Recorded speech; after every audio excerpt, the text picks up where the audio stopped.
Fellow St. Lucians, I've chosen to address you at this time for a number of reasons. First and foremost, it's a brand new year, and traditionally we look to every new year with renewed hope and expectation. I also wanted to say thank you to the many people who continue to believe and pray for my government, who recognize the gravity of the problems we are grappling with, and offer you all the assurances that we are beginning to turn the corner in our plans to put our country back where it belongs. This new year also finds us at a halfway point of our term in office, and I thought it fitting to report to you on our governance, what we've been able to achieve, and where we go from here. In effect, I want to tell you the state of the nation. In June 2016, as we came into office, all economic indicators pointed to the fact that our country was on an unsustainable economic path. My administration inherited the largest and fastest debt accumulation in 5 years at $3.1 billion, the highest recorded youth and overall unemployment rates, and the weakest economy in the OECS. Over the last 30 months, our government has been able to stabilize the economy. After several years of negative and low growth under the previous administration, we have now recorded for the past 2 years over 3% growth, with a reduction in youth unemployment from close to 45% to 38%, and an overall unemployment from 25% to just over 20%. One of the major challenges my administration inherited was the limited fiscal space to borrow money, and given the high level of debt accumulated by the previous Labour administration. Although borrowing is necessary to undertake public sector capital investment projects, we've been determined not to increase the existing debt burden. Our government did so by ensuring that as much as possible, new borrowing comes with its own revenue stream. We're all very pleased that this year we'll see the commencement of major roadworks throughout the length and breadth of St. Lucia and the redevelopment of the Huronora International Airport. St. Lucians have been waiting far too long to see these projects take off. The funding of these projects were created by two new revenue sources, namely the airport development tax and the additional $1.50 on the existing fuel excise tax. I reiterate, this will not put undue pressure on the government's budget, as this new debt is supported by dedicated revenue streams. There is no doubt that these two projects will trigger a wave of economic activity, and their completion will assist in expanding our capacity to reach our growth potential. I'm also very excited about the significant number of jobs that will be created in the process. In keeping with our election promise to ease the economic squeeze on the people, we reduced value-added tax, froze property taxes, implemented an amnesty on hospital bills, reduced vehicle license fees, doubled spending on the school feeding program and transportation subsidy. Today, the economy is beginning to blossom once more. Tourism, the linchpin of our economy, which was trending downwards, has been resuscitated, recording in 2017 the highest number of arrivals ever, 1,114,000.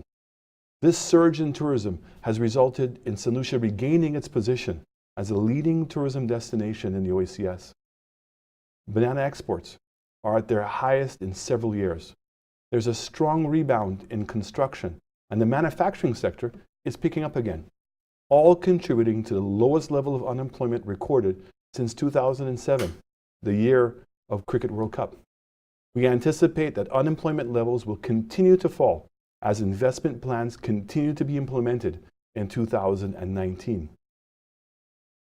At a time when crime is on the minds of most St. Lucians, we've had to spend much of the last 30 months sourcing and providing some of the very basic needs for our police force that were not available when we came into office. In today's world, if you do not have CCTV cameras, if you don't have a forensic lab, if you don't have a justice and court system that are working in tandem, if you do not have a DPP's office that is properly staffed, if your policemen do not have proper communication systems and vehicles, if you do not have proper court billings, you cannot say you are serious about fighting crime. If those problems were not heavy enough burden, There are the related sanctions placed on the police in 2012, including travel and overseas training. The Labour Party government's irresponsible handling of the impacts investigation has also contributed to the sharp decline in the morale of our police, who are doing their utmost in overwhelming circumstances. From the onset of our administration, we've taken steps to combat crime at all levels, including instituting social programs that address crime at its root cause. We first reopened the forensic lab that was closed for some years. As a result, we've been able to make significant headway in the investigation and prosecution of several rape cases on the island. The government is also now faced with another hurdle of tackling the current health and safety issues at the same facility, which I'm pleased to assure will be resolved in the coming weeks. We appointed a director of public prosecution and increased resources for the DPP's office. The new police headquarters will also include 6 new courts, a state-of-the-art control center, and improved facilities for our police. Strategically, we've taken decisions to strengthen our police force and justice system. However, we recognize we still have a long way to go in providing the basics that are vital to the serious crime fighting. We have invested in CCTV cameras and police communication systems, which will be operational within weeks. We're putting all of the necessary resources in place, but simply we'll be asking for accountability. One of the specific goals of the social services programs has been the welfare of the poor, the marginalized, and the disadvantaged. In this respect, apart from doubling what we were spending on school feeding and transportation, we've increased and improved the elderly caregivers program, increased the number of social workers, upgraded legislation dealing with the welfare of children, expanded our after-school programs, and are seeking to engage more young people to join clubs and not gangs. As our government puts these measures in place, we continue to appeal to all St. Lucians. Let us do our part as good citizens to discourage crime and support our police force. Another critical issue for our country has been healthcare. Thankfully, we've started the phased opening of the Owen King EU Hospital, which, I must remind you, there was no planned and inadequate funds set aside for this operation. We have commenced construction of a polyclinic in Dennery and increased operating hours in the Gros Lake Polyclinic. Meanwhile, in Soufriere, we are finalizing plans for a new mini hospital to serve that community. 3 healthcare facilities, namely the Dereseau, Bellevue, Monrepos Wellness Centers, have all been upgraded to be safer, greener, and more resilient to natural disasters. It is our hope that soon all of the healthcare centers in St. Lucia will be smart healthcare facilities. The government has taken steps to finally resolve the problem at St. Jude Hospital, which was one of the many disasters left behind for our administration to handle. I'm pleased to report we've already commenced clearing works for the new hospital wing, and the Ministries of Health and Economic Development have finalized the design. Construction is set to start within the next few weeks. Our nation owes a great debt of gratitude to the doctors, nurses, and all the dedicated staff of St. Jude, who continue to provide service to the people of the South under such difficult circumstances. I thank them, and the nation thanks them for their personal sacrifice, and I assure you that we will resolve this issue once and for all. Our commitment to delivering affordable, quality health care is also advancing well, with a national health insurance scheme which will ensure that no St. Lucian is left behind when it comes to accessing better health services. Too many families continue to suffer financial and emotional ruin because they don't have these safety nets. I can report that we have a secured financing through the World Bank for assistance in implementation of a healthcare insurance. One of the major challenges we face as a nation that impacts directly on our future development is in the field of education. We have to face the fact that our education system is in need of a massive overhaul if we are to prepare our people for the opportunities ahead and to be globally competitive. The revolution has started with the Ministry of Education's successful #EducateSt. Lucia project. We've also introduced computer coding, robotics, digital literacy programs in our schools. Under the EQUIP program, we've invested $10 million in the expansion and rehabilitation and furnishing of several learning institutions to improve the quality, relevance, and the effectiveness of instruction in the education sector. I want to assure St. Lucians that our government is determined to remain focused on the task ahead, which is to take St. Lucia out of the state of stagnation and despair that we found it in June 2016, and to give it once again purpose, vitality, and direction. We have too many challenges ahead to start doubting ourselves. Let this time, this new year, be our time. In recent months, this government has demonstrated for all to see a kind of governance that has never been exhibited in St. Lucia before. The kind that listens to the concerns of our people and bona fide organizations. We've listened to the voices of genuine concern and tempered our advances accordingly. We've never been afraid to have tough and sensitive discussions and to get input from the various sectors of society. In some cases, this has meant reviewing some of our own plans and allowing time for discussion, which is what good governance is all about.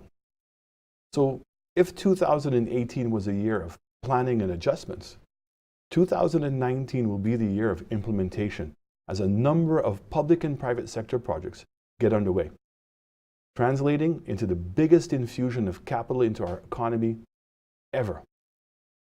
We made it clear from day one that the southern part of St. Lucia in general and Vieux Fort in particular will be the focal point of much of our development efforts in this term.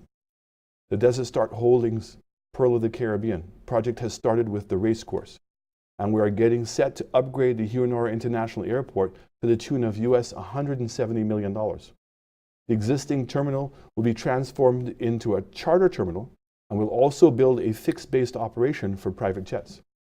We've reached an agreement in principle with Carnival Cruise Lines for the construction of a cruise ship port in Vieux Fort. With this in place, people will be able to get off their chartered flights and go straight onto the cruise ships within minutes. This will give our island a strategic advantage in the region. In 2019, the South will also experience a surge in job creation with a number of projects coming on stream. Apart from the Vieux Fort, we think it's high time that developments in the South begin to impact and outlying districts like Soufrière, Labrie, Choiseul, and Micoud in tangible ways. Hence, we will also need to upgrade our infrastructure. The construction of the Grace water intake is part of our upgrading of the water system. We also know that for years, the public of St. Lucia has been paying a government-instituted levy for the desilting of the John Compton Dam, and nothing was ever done. In May of last year, our administration commenced phase 1 of this long-awaited John Compton Dam rehabilitation project. So between the John Compton Dam, the Grace intake, and Dennery, we'll be spending approximately $168 million in 2019 in the water sector only. The focus on the South does not mean that the North will be neglected. One of our major projects up north will be the regeneration of the capital. Everyone knows that Castries was once a very vibrant capital city in the Caribbean with high levels of commercial activity on a daily basis. Today, there are times, especially at night, when Castries looks like a ghost town. Gone are the large department stores, fine restaurants, and nightclubs that once gave the city life. Gone too are the bright lights and the window shopping that made Castries a bustling metropolis. Every successful city has a strategic advantage or focus that allows it to be competitive on a global basis. Castries was successful for many years because of its natural asset, the harbor, that earlier facilitated coaling, the bananas, and now tourism. But Castries now has not been able to keep up with the times and needs to be redeveloped. It has been 70 years since the Great Fire, following which a number of buildings which were erected as temporary structures. But they've stayed with us for 70 years. Look at the main street in Castries, Bridge Street, with abandoned buildings, including one that was destroyed by a fire more than 10 years ago. Many of the main buildings in Castries are in poor physical shape.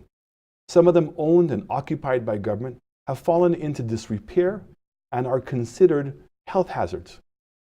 We have no choice but to replace those buildings that have outlived their usefulness and pose risk to health and safety. The regeneration of Castries is itself a means of spurring economic activity and providing employment for our people. We also need to ensure that more of the over 600,000 cruise ship visitors we receive annually actually come off the ship, visit our city, and spend with our vendors. While the expansion works at Point Seraphine has improved the class of vessels being accommodated, newer and bigger ships with the capacity for carrying as many as 6,000 passengers are coming into this sector, and we must be ready to receive them. It was this same sort of vision by the United Workers' Party administration which resulted in Point Seraphine complex being built in the 80s. This is now proving inadequate, and we have to reinvest in Point Seraphine and expand our investment to also improve the products, services, and recreation opportunities in the Castries market area. Meanwhile, the hotel plant in the north is on the verge of expansion. A rebranding of the Rex properties at Rodney Bay is underway, and the Rex St. Lucia is to undergo reconstruction.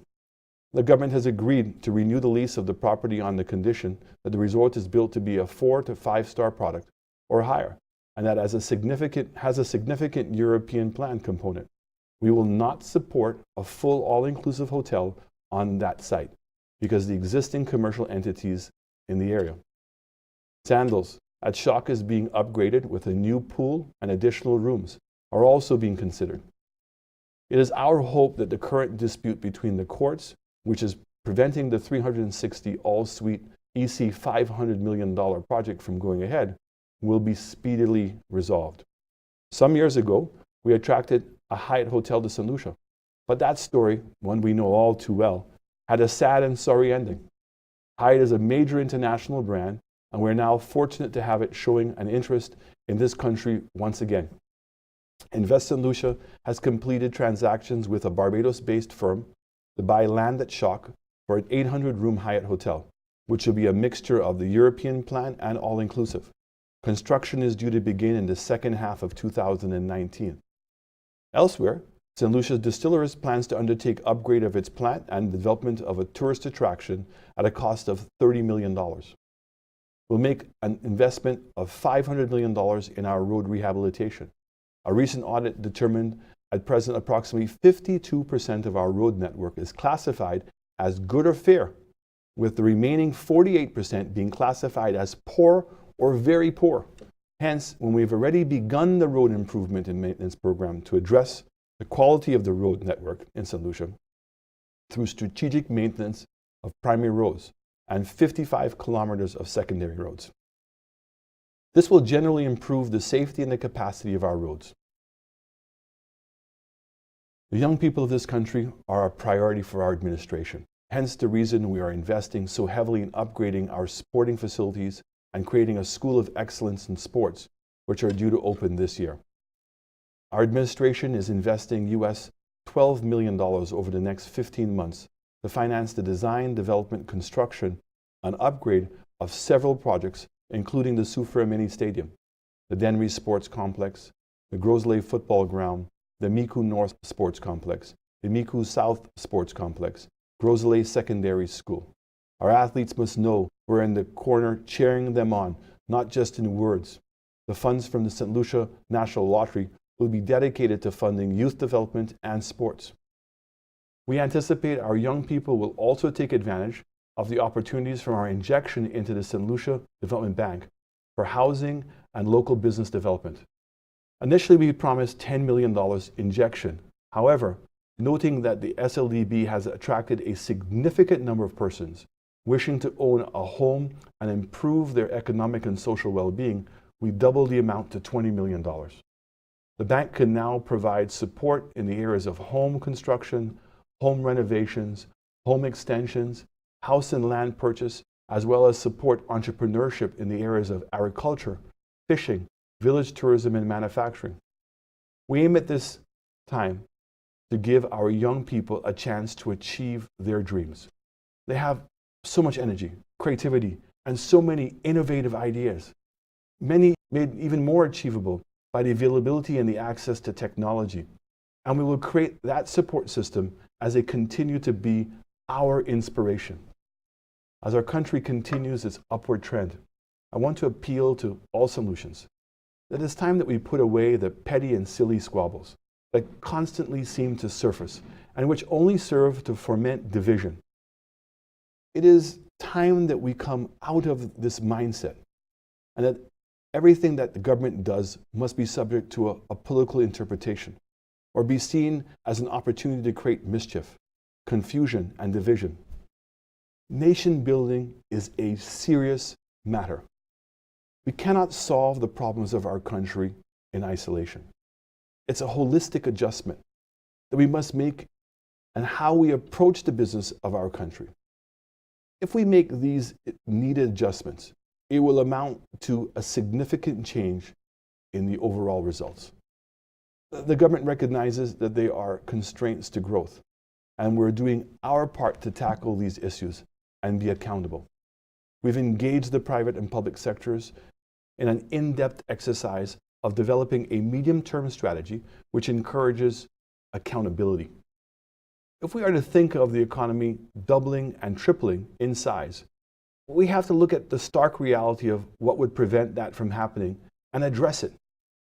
As we begin the new year, and on the eve of what I am confident will be a defining moment in the economic and social development of St. Lucia, I urge that we all come together and begin to build the new St. Lucia that has become the battle cry for our government and the way forward into the future.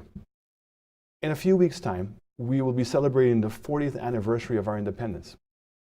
This is a time for reflection, but also a time for us to celebrate in grand style our achievements as a nation. I call on all St. Lucians at home and abroad to participate in the numerous special activities we have planned. We've added some amazing showcases and events that highlight our nation's 40th, and I know it will captivate your attention and do justice to this occasion. I am so excited about the year ahead and the promise it holds. I take this opportunity to thank the friendly governments and international organizations that continue to assist us in our development goals.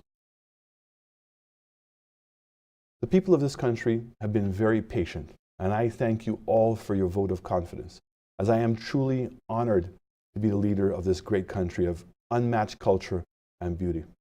More than ever, I believe, St. Lucia, it is our time. In closing, I wish to urge all St. Lucians, let us rededicate ourselves to the task of pushing our country forward. Let us remember St. Lucia is a nation built on values that are worth protecting.